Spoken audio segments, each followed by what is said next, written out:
Hello guys, कैसे हैं आप लोग। Welcome back to the channel. आज की इस वीडियो में मैं आपको द बॉयज का सीजन 4 एपिसोड 2 एक्सप्लेन करने वाला हूं। इस एपिसोड का नाम है लाइफ अमंग द सेप्टिक्स। इस एपिसोड की स्टार्टिंग में ए ट्रेन है, उसकी बायोपिक बन रही होती है, तो उसके लिए वो लोग एक्टिंग कर रहे होते हैं। ए ट्रेन को ये मूवी सही नहीं लग रही होती क्योंकि इस मूवी में उसके बारे में सही चीजें नहीं दिखाई जा रही होती, लेकिन वो कुछ नहीं कर सकता क्योंकि ये सब वॉट वाले कर रहे होते हैं। ये बंदा इस मूवी में ए ट्रेन का कोच बना हुआ होता है। ए ट्रेन इस बात से भी खुश नहीं होता क्योंकि रियल लाइफ में उसके बड़े भाई ने उसे कोचिंग दी थी। ह्यूई की मम्मी यहाँ कुछ एसेंशियल ऑयल्स की बात कर रही होती हैं और बातों में रिवील होता है कि वो वॉट के लिए काम करती हैं। ह्यूई इस बात से खुश नहीं होता। ह्यूई अपनी मॉम से चिल्लाते हुए कहता भी है कि आपने मुझे छोड़ दिया था जब मैं 6 साल का था। ह्यूई की मम्मी उसे बताती है कि उसके पापा ने एक डीएनआर साइन किया है जिसमें कि सारे मेडिकल डिसीजंस की पावर उसकी मम्मी के पास है। ह्यूई नाराज होकर वहां से चला जाता है। किमिको यहाँ पे एक थेरेपिस्ट के पास आई हुई होती है और उसके क्वेश्चंस की वजह से वो थोड़ा अनकंफर्टेबल हो जाती है और उससे गलती से चेयर टूट जाती है और वो वहां से चली जाती है। अब बिली बुचर अपनी कंडीशन के बारे में बॉयज के मेंबर्स को बता देता है कि वो बहुत ही जल्द मरने वाला है। एमएम बिली बुचर को द बॉयज से निकाल देता है। अब यहाँ पे वॉट वाले एक ओरिजिन स्टोरी क्रिएट कर रहे होते हैं होमलैंडर के बेटे रायन के लिए और वो उसके लिए कॉस्ट्यूम भी बनाते हैं और उसका नाम होम बॉय रखते हैं। ये सब चीजें रायन को कुछ खास पसंद नहीं आती और सेज इंटरप्ट करते हुए ओरिजिन स्टोरी को फालतू करार दे देती है और सबको बताती है कि रायन को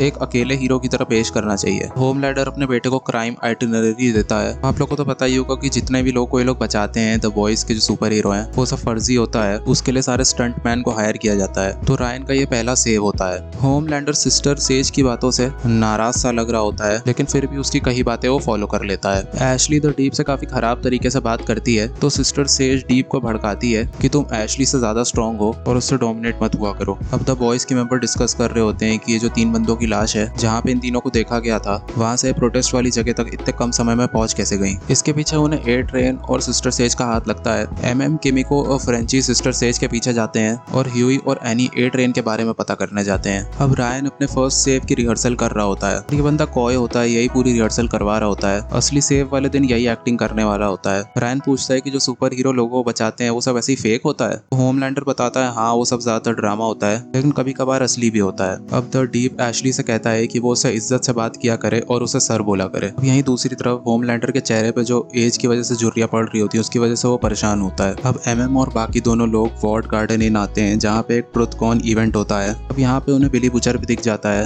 एमएम उसको इस मिशन से दूर रहने को भी बोलता है लेकिन बिली बुचर उसकी बात नहीं सुनता। इस ट्रुथ कॉन इवेंट पर सारे ब्रेन वॉश लोग होते हैं। किमिको एक पोस्टर देख के अपने बीते हुए टाइम को याद करने लगती है कि टीम वालों को सिस्टर सेज दिखती है और वो उसे फॉलो करने लगते हैं। टेंशन में आके किमिको अल्कोहल पीना स्टार्ट कर देती है। अब इस इवेंट में ये स्यूप दिखाया जाता है जो कि अपने कई सारे क्लोन बना सकता है। अब ये स्यूप फायर क्रैकर होती है जो कि लोग को एड्रेस कर रही होती है। वो फालतू की बातें कर रही होती है और लोगों को ब्रेन वॉश कर रही होती है। अब ये बंदा जो अपने क्लोन बना सकता है ये उठ के बाहर जाने लगता है रूम से। किमिको और फ्रेंची इस बंदे को फॉलो करने लगते हैं और उन्हें कुछ खास हासिल नहीं होता। ह्यूई और स्टारलाइट यहाँ ए ट्रेन पर नजर रख रहे होते हैं। ह्यूई अपनी मम्मी से क्या कहना है वो मन ही मन बड़बड़ा रहा होता है। ट्रेन अपने भतीजों के साथ होता है और वो अपने सेव्स के बारे में उन्हें बता रहा होता है कि मैंने इसको बचाया, मैंने उसको बचाया। लेकिन ए ट्रेन का भाई नेथन आ जाता है। ये सब ह्यूई और स्टारलाइट भी गाड़ी से बैठ के देख रहे होते हैं। नेथन अपने बच्चों को बताता है कि ए ट्रेन कितना बड़ा फ्रॉड है और उन्हें ए ट्रेन से दूर रहने को बोलता है और अपने बच्चों को अपने साथ ले जाता है। एनी ए ट्रेन को कन्फ्रंट करने जाने वाली होती है लेकिन ह्यूई उसे रोक लेता है। सिस्टर सेज फायर क्रैकर से बात कर रही होती है और इन दोनों की बातें ईयर पीस के जरिए बिली बुचर और एमएम भी सुन रहे होते हैं। बुचर एमएम के ऑर्डर्स फॉलो नहीं कर रहा होता तो उन दोनों में बहस हो जाती है। बुचर एमएम को इंसल्ट कर देता है तो एमएम बुचर को 2-3 घूंसे मार देता है और उसको घर जाने को बोल देता है। किमिको ने यहाँ पे बहुत ज्यादा पी ली होती है। उसकी एक बंदे से लड़ाई भी हो जाती है। फ्रेंची उसे बचा के वहां से ले जाता है। अब ह्यूई और एनी जब बॉयज के ऑफिस में आते हैं तो वो देखते हैं वहाँ पे ए ट्रेन भी है। प्रीवियस एपिसोड में आपको पता था कि वो जो 3 लोग मरे थे ना उसका इंजाम स्टारलाइट के सपोर्टर्स पे लग गया था। ए ट्रेन उनकी हेल्प करता है, इन्हें एक पेन ड्राइव देता है जिसमें कि सीसीटीवी फुटेज होती है जो कि स्टारलाइट के दोनों सपोर्टर्स को निर्दोष साबित कर सके। ह्यूई ए ट्रेन से पूछता है कि वो उनकी मदद क्यों कर रहा है। ए ट्रेन रिप्लाई में बोलता है कि तुम लोग आज जब मेरे ऊपर नजर रख रहे थे तो अच्छा है कि तुम लोगों ने मेरी फैमिली के सामने कोई सीन नहीं क्रिएट किया, इसी का एहसान मैं चुका रहा हूँ। ये बोल के वो वहां से चला जाता है। अभी कुछ देर पहले मैंने कॉय के बारे में बताया था, एक स्टंट मैन है। अब यहाँ पे बैंक लूट रहा होता है, ये सब ड्रामा होता है बेसिकली। छोटी लड़की भी होती है जिसको वो बंदी बना के रखा होता है। रायन भी उस लड़की को बचाने की एक्टिंग कर रहा होता है। आसपास के लोग ये पूरा इंसिडेंट लाइव स्ट्रीम भी कर रहे होते हैं। द डीप और ब्लैक नॉयर भी होते हैं। यहाँ पे अचानक से होमलैंडर आ जाता है ताकि उसका इस सीन में कुछ काम नहीं था, शायद वो जलन के मारे आ गया होता है और होमलैंडर रायन को फोर्स करता है कि वो कॉय को बहुत जोर से धक्का दे। रायन मजबूरी में ऐसा करता है और वो कॉय को एक बिल्डिंग पे धक्का दे देता है जिसकी वजह से कॉय मर जाता है। अब यही दूसरी तरफ एमएम और ये दोनों लोग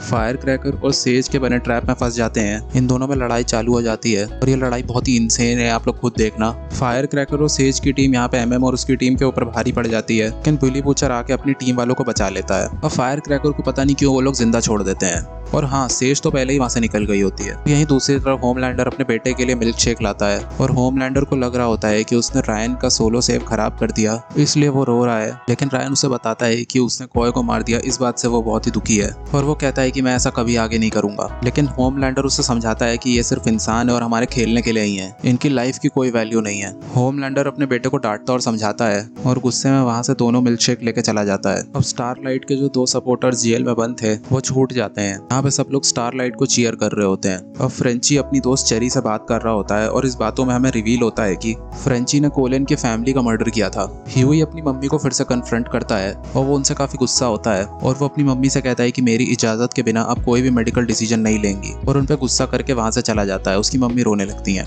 बिली बूचर एमएम के पास आता है। एमएम उसे जो भी है उसके लिए थैंक यू बोलता है। बिली बूचर रायन को बचाने के लिए एमएम का साथ मांगता है, लेकिन एमएम उसका ऑफर ठुकरा देता है और यहाँ पे एपिसोड खत्म हो जाता है। Thank you for watching. Video अच्छी लगी हो तो लाइक कर देना और मेरे चैनल को सब्सक्राइब कर देना। Bye bye.